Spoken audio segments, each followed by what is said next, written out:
Hey guys, in this video I will show you how to use F1 TV. Alright, let's begin.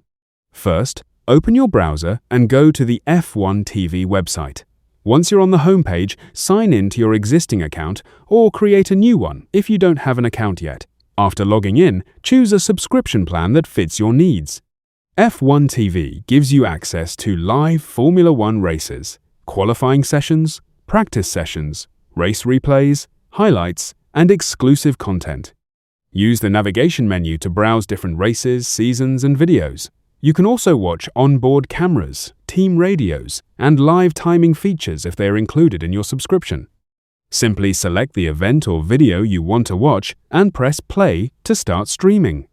You can access F1 TV from your computer, smartphone, tablet, or supported smart TV devices.